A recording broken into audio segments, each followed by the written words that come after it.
नमस्कार साथियों, स्वागत है आपका अपने YouTube channel YK online education में। दोस्तों, हम यहाँ पर संधि पढ़ रहे हैं। पिछले वीडियोस में भी मैंने आपको संधि बताई थी, जिसमें हम सबसे पहले हमने स्वर संधि के अंतर्गत दीर्घ संधि को पढ़ा था, फिर हमने गुण संधि को पढ़ा था, फिर हमने वृद्धि संधि को पढ़ा था और आज हमारी चौथी संधि है यण संधि। बहुत ही अच्छे तरीके से हम इसे समझेंगे। तो चलिए बढ़ते हैं आगे। यदि आपने अभी तक चैनल को सब्सक्राइब नहीं किया है तो कर लीजिए, बेल आइकन प्रेस कीजिए ताकि नोटिफिकेशंस आपको मिलते रहें और अपने दोस्तों के साथ शेयर करना बिल्कुल भी ना भूलिए। दोस्तों, मैंने आपको पहले भी बताया था कि मैं यहाँ पर हिंदी साहित्य भी पढ़ाती हूँ। चाहे आप LT हिंदी की तैयारी कर रहे हैं या LT ड्राइंग से भी आप तैयारी कर रहे हैं तो भी आप हमारे चैनल से जुड़ सकते हो।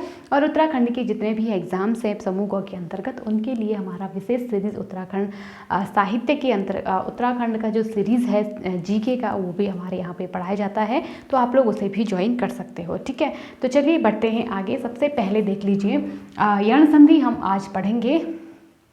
सबसे पहले इसकी बात कर लेते हैं परिभाषा की। तो परिभाषा में आप देख पा रहे होंगे, मैंने जैसे पिछले वीडियोस में भी आपको परिभाषाएं बताई हैं, तो आप परिभाषाएं ज़रूर नोट डाउन करिए, क्योंकि आपको परिभाषा से क्या होगा, अंतर पता चलेगा, कन्फ्यूजन नहीं होगा। ठीक, तो देखो सबसे पहले है यदि इ या ई, उ या उ या री के बाद, ध्यान से देख लीजिए क्योंकि ये जो संधि है ना, ये बिल्कुल अलग तरह की संधि है। ठीक है, बाकी संधियों से री के बाद भिन्न स्वर आए। अब ये वर्ड आपको ध्यान रखना है, भिन्न स्वर। ठीक है, भिन्न स्वर आए तो ई का य हो जाएगा, उ का व हो जाएगा और री का क्या हो जाएगा, र हो जाता है। ठीक है, ये 3-4 बातें आपको यहाँ पे ध्यान रखनी है। अब मैं समझ रही हूँ कि आप लोगों को परिभाषा बिल्कुल भी समझ में नहीं आई होगी, आपके सर के ऊपर से निकल चुका है।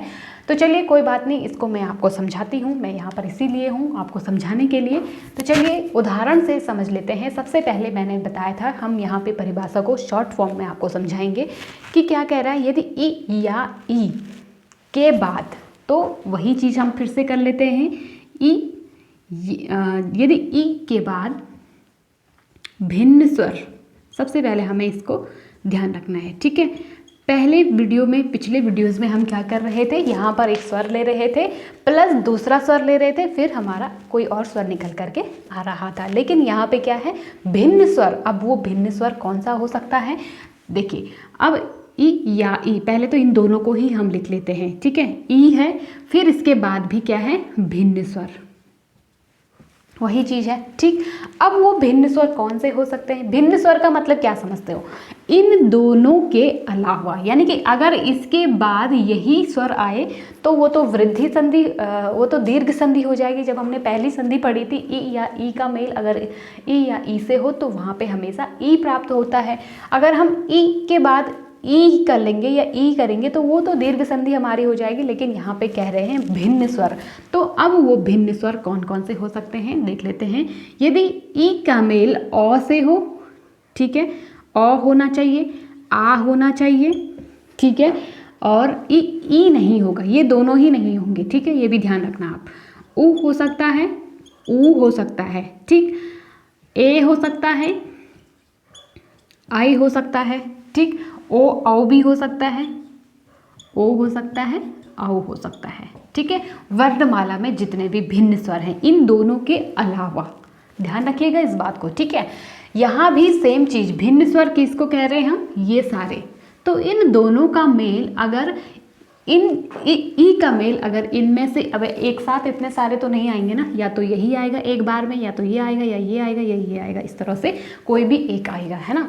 तो वहाँ पर हमेशा जो परिणाम होगा वो क्या होगा, इन दोनों का ही। ठीक है, हम दोनों की ही बात कर रहे हैं, यही सेम चीज़ें यहाँ भी आएंगी, ई के साथ भी, है ना।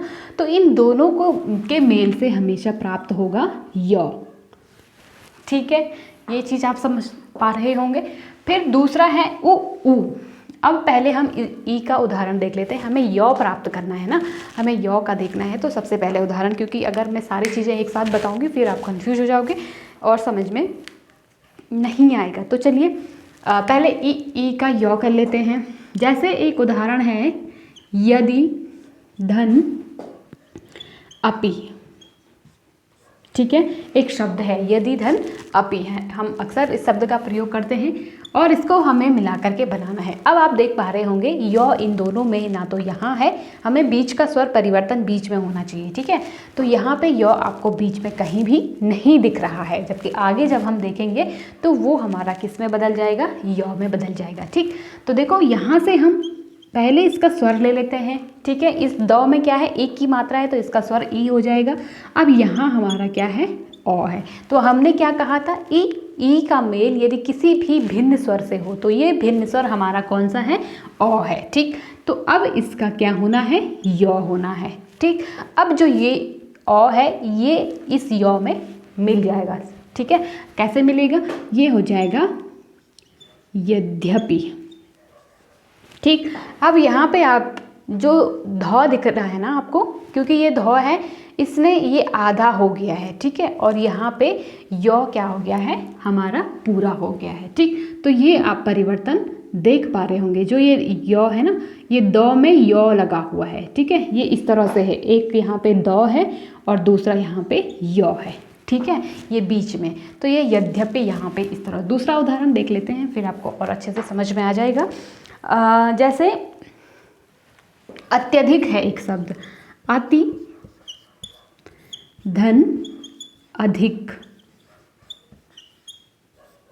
ठीक है। अब फिर से यहाँ पर देख लो इसका स्वर क्या है, इसका पहला अंतिम वर्ण क्या है, इस शब्द का अंतिम वर्ण क्या है, ई है। यहाँ अंतिम वर्ण क्या है, ओ है, ठीक है। अब यहाँ पे ना तो य यहाँ है ना यहाँ है, लेकिन जब हम इन दोनों को ही मिलाते हैं तो ये य में बदल जाता है और ये क्या हो जाएगा, अत्यधिक, अत्यधिक, ठीक। परिवर्तन आप देख पा रहे हैं, यहाँ तो पूरा है कि नहीं है, तो पूरा है यहाँ पे, और यहाँ क्या है, ओ लगा हुआ है। ना तो य यहाँ है न यहाँ है, लेकिन आप परिवर्तन यहाँ देख पा रहे होंगे। इस य ने क्या कर दिया, हमारे तो को आधा कर दिया और खुद यहाँ पे इनको अपने में लेकर के खुद यहाँ पे ऐड हो गया, ठीक है। यानी कि ये परिवर्तन हमें स्पष्ट दिखाई दे रहा है ना।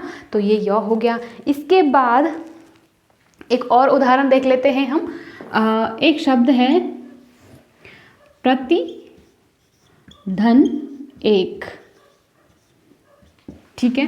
अब यहाँ पर देख लीजिए प्रतिधन एक, फिर से इसका स्वर ले लीजिए, अंतिम वर्ण क्या है हमारा, ई है, और यहाँ पे क्या है, ए है, यानी कि भिन्न स्वर है। तो भिन्न स्वर इनमें से कौन सा आया, अब हमारा ये आ गया, ठीक है, ए आ गया। तो अब इन दोनों के ही मेल से क्या होना है, यहाँ पे य होना है, ठीक है।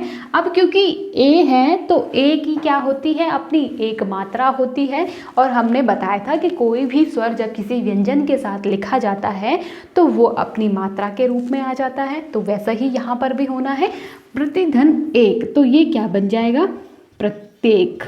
इस य ने क्या कर दिया, इस तो को हमारे आधा कर दिया, और ये ई और ए ने क्या बनाया, य बना दिया। और य में जब हमने य को लिखा तो ये ए की क्या हो जाएगी, यहाँ मात्रा जुड़ जाएगी, ठीक है। तो ये य ना हो करके ये हो जाएगा, है ना, ए हो जाएगा, ये हो जाएगा। तो ये क्या बन गया, प्रत्येक हो गया। उम्मीद कर रही हूँ कि आपको समझ में आ रहा होगा। यदि आ रहा है तो एक लाइक ज़रूर कीजिएगा, ठीक है। अब ठीक इसी को और देख लेते हैं। एक शब्द है प्रति धन उपकार। आप लोगों को संधि विच्छेद भी पूछा जाएगा, ध्यान रखिएगा। कभी कभी आपको पूछ लेगा यद्यपि शब्द का संधि विच्छेद क्या होगा, तो कई लोग गलत कर लेते हैं। यदि धन अपि होता है, अत्यधिक का कर लीजिए अतिधन अधिक होता है ना। प्रतिधन एक होता है प्रत्येक का, और प्रतिधन उपकार मिलाकर के क्या हो जाएगा, अब देख लेते हैं क्या बनता है ये। इसका भी अंतिम वर्ण क्या है, ई है। इसका प्रथम वर्ण क्या है, भिन्न स्वर। अब ये भिन्न स्वर कौन सा आया हमारा, उ आया। तो अब कर लीजिए इसका हमारा क्या होना है, क्योंकि हमें पता है कि यदि ई या ई का मेल किसी भी भिन्न स्वर से हो तो वो हमेशा य में परिवर्तित हो जाएगा। तो ये य में बदल गया। अब आपको पता है कि उ की क्या होती है, मात्रा होती है। किसी भी शब्द में उ की मात्रा इस तरह से नीचे लग जाती है ना। तो अब ये य में कहाँ लग जाएगी, ऊपर लग जाएगी, यानी कि नीचे लग जाएगी उ की मात्रा। तो ये शब्द हमारा बन जाएगा प्रत्युपकार, ठीक है, ये क्या बन जाएगा, प्रत्युपकार, क्योंकि ये ऊ है और ये ऊ की मात्रा यहाँ इस तरह से लग जाएगी, है ना। इस यौ ने क्या कर दिया, हमारे ई ने हमारे मतलब तौ को क्या कर दिया, आधा कर लिया और खुद यहाँ पे जुड़ गया। तो यहाँ यौ कहीं नहीं है, यहाँ हमें यू ओ की मात्रा लग के ये क्या हो गया, प्रत्युपकार हो गया। ठीक, यहाँ पे तो सिर्फ मैं आपको एग्जाम्पल बता रही हूँ कि किस तरह से आपके प्रश्न बनेंगे। ठीक है, वो ऊ के बाद हमारा क्या आना चाहिए, भिन्न स्वर आना चाहिए, यानी कि ऊ नहीं आएगा यहाँ पे भी। ठीक, उसी तरह से लिख लो, ऊ या ऊ कर लेते हैं। ठीक है, प्लस भिन्न स्वर।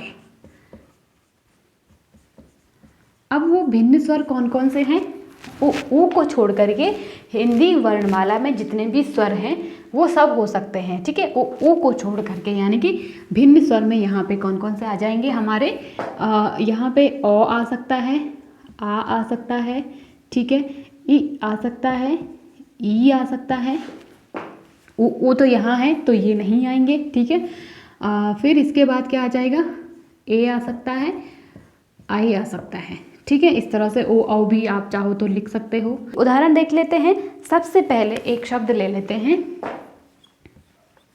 सुधन आगत। ठीक है, यहाँ पे क्या है, ऊ है, आया हमारा ऊ हमें प्राप्त हुआ। ठीक है, अब यहाँ पे भिन्न स्वर कौन सा आया हमारा, आ गया, है ना। तो हमने क्या कहा था, यदि ऊ या ऊ के बाद कोई भी भिन्न स्वर आए तो वो हमेशा किस में बदलता है, व में हमारा बदल जाएगा। ठीक है, किस में बदलेगा, व में बदल जाएगा, है ना। तो अब व में बदला तो ये क्या हो गया, सु प्लस आगत। अब देखिए कैसे बनेगा ये, इसको हम बना लेते हैं स्वागत। ठीक है, जब ये इस तरह से परिवर्तन हुआ ना तो यहाँ पे हमें व प्राप्त हुआ।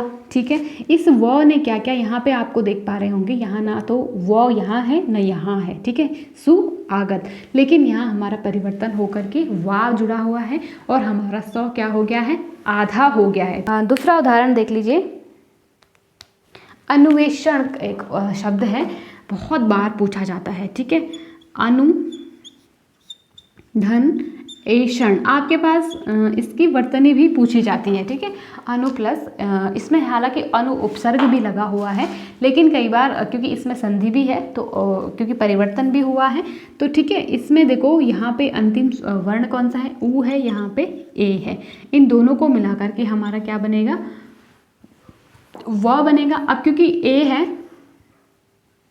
ठीक है, तो वो है तो ए की मात्रा है तो इसमें क्या लग जाएगी, मात्रा लग जाएगी। ठीक है, तो ये क्या हो जाएगा, अन्वेषण।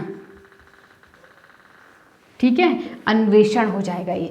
तो इस तरह से इस वो ने जैसे ही वो आया है तो इसने नौ को आधा कर दिया और यहाँ पे इस तरह से जुड़ गया, परिवर्तित होकर के यहाँ लग गया। ठीक है, अन्वेषण हो गया। तो मैं उम्मीद कर रही हूँ कि आप लोगों को समझ में आ रहा होगा। इसी तरह से इसके अनेक उदाहरण हो सकते हैं। ठीक है, तो आप लोग मुझे कमेंट करके लिखिएगा कि इसके और कैसे कैसे उदाहरण हो सकते हैं। तो जब तक आप लोग ढूंढेंगे नहीं, स्वयं से प्रैक्टिस नहीं करेंगे तो चीज़ें आपको समझ में नहीं आएंगी। मैं तो सिर्फ यहाँ पर आपको मार्गदर्शित करूँगी, आपको रास्ता दिखाऊँगी, बाकी अपनी मंजिल तक आपको स्वयं पहुँचना है। ठीक है, तो प्रैक्टिस करिए। चलिए, अब वो भी हो गया, यौ भी हो गया। अब हमें देखना है री का रौ कैसे बदलता है। ठीक है, तो रौ भी कैसा है, ध्यान रखिए यहाँ हलंत लगा हुआ है, इसका मतलब रौ आधा होना है हमारा। ठीक है, तो अब यहाँ पे हमें यहाँ पे एक चीज़ देखनी है कि री के बाद यहाँ पे क्या आना चाहिए, भिन्न स्वर। ठीक है, वही कोई भी भिन्न स्वर आ जाए री को छोड़ करके। ठीक है, तो अब देखते हैं उदाहरण कौन सा है हमारा। सबसे पहले कर लेते हैं मातृ धन, ये तो बहुत सरल है, आदेश। री की मात्रा आपको दिखी तो सीधे सीधे लगा देना है कि ये कौन सी संधि हो सकती है। ठीक है, तो मातृधन आदेश। तो अब आप बताएंगे कि री कहाँ लगा हुआ है। तो री आपके पास तो के नीचे जो है आपका री लगा हुआ है। ठीक है, ये आपका री हो गया, इसको निकाल दीजिए इसमें से। ठीक है, अब यहाँ क्या है, भिन्न स्वर हमारा आ है। ठीक, अब इसको हमें पता है कि ये किस में बदलना है, हमारा आधे रॉ में बदलना है। ठीक है, देखते हैं कैसे ये हो जाएगा। मात्रादेश। अब आप सोच रहे होंगे कि भाई रॉ तो इस तरह से लिखा हुआ है, कहाँ रॉ लगा हुआ है। तो मैंने एक वीडियो आपको मतलब एक वीडियो में मैंने बताया है, रॉ के रूप मैंने आपको बताए हैं। तो हिंदी में रॉ जो है 3 से 4 प्रकार से रॉ को हम लिखते हैं। ठीक है, तो जो आप तौ देख पा रहे होंगे ना, जो ये लगा हुआ है, इस तरह से हमने इसको बनाया, ये तौ है। ठीक है, और इसमें हमने क्या जोड़ा, रॉ जोड़ा। तो जो ये मात्रा आप देख पाए हैं ना, तौ के नीचे से जो लगी इस तरह से, तो ये है रॉ का पदेन रूप। ठीक है, पदेन रूप इसे हम कहते हैं। तो पदेन रूप मतलब किसी भी वर्ण के नीचे जो लगती है ना, जैसे प्र। प्र जब हम लिखते हैं तो प में जो है वो रॉ की मात्रा इस तरह से, तो ये रॉ का पदेन रूप है। ठीक है, पदेन मतलब किसी भी वर्ण के पैरों में लगना, पद मतलब पैर। ठीक, तो ये मात्रादेश बन गया। तो ये क्या हो गया, रॉ आधा लिखा हुआ है ना हमने। दूसरा शब्द ले लेते हैं, पितृ धन आदेश। इसके 2-3 ही उदाहरण हैं, बहुत ज़्यादा नहीं है आपके पास। ठीक है, पितृधन आदेश, फिर से इसमें री निकाल दो, क्योंकि इसमें क्या लगा हुआ है, री लगा हुआ है। पितृ में भी यहाँ क्या है, आ है। ठीक है, दोनों के मिलने से क्या हो जाएगा, रॉ होना है हमारा हलंत, आधा रॉ। ठीक है, हलंत के साथ जब लिखा जाता है वो आधा होता है। अब फिर इसको मिला करके क्या बनना है हमारा, पित्रादेश। तो हो गया, इसके नीचे लग गया रॉ। ठीक है, पित्रादेश इस तरह से। तो ये रॉ क्या हो गया, यहाँ परिवर्तित रूप में आ गया। ठीक है, और ये आ के किसको, इस रॉ को पूरा करेगा, पित्रादेश हो जाएगा, है ना। तो इस तरह से ये आपके यण संधि के। अब इसकी पहचान आपको क्या ध्यान रखनी है, किसी भी शब्द में, ठीक है, य व और री का मतलब रॉ। ठीक है, य व और रॉ के तो बहुत कम पूछे जाते हैं। इसी तरह से पूछा जाएगा मात्रादेश और पित्रादेश, 2-3 ही शब्द हैं, ये आपको ऐसे ही ध्यान रहेंगे। य और व को आपको ध्यान रखना है, जैसे स्वागत हो गया, यद्यपि हो गया, प्रत्येक हो गया, ये उदाहरण हमने बताए थे। तो इनमें य और व सिंपल ही दिखाई दे रहे हैं आपको, तो सीधे सीधे आपको पता चल जाएगा कि इसमें हमारी यण संधि है। तो ये हमारी हो गई यण संधि। मैं उम्मीद कर रही हूँ कि आपको ज़रूर समझ में आया होगा। और उदाहरण ढूंढ के कमेंट बॉक्स में ज़रूर लिखिएगा क्या क्या आपने ढूंढे हैं, कैसे कैसे आपको पता चला है। कोई भी डाउट आपका इस सेशन से हो तो मुझे कमेंट करके ज़रूर लिखिएगा, और अपनी तैयारी कंटिन्यू रखिएगा हमारे साथ। और बढ़ते हैं, मिलते हैं अगले वीडियो में। तब तक के लिए अपना और अपनों का ख्याल रखिए। नमस्कार।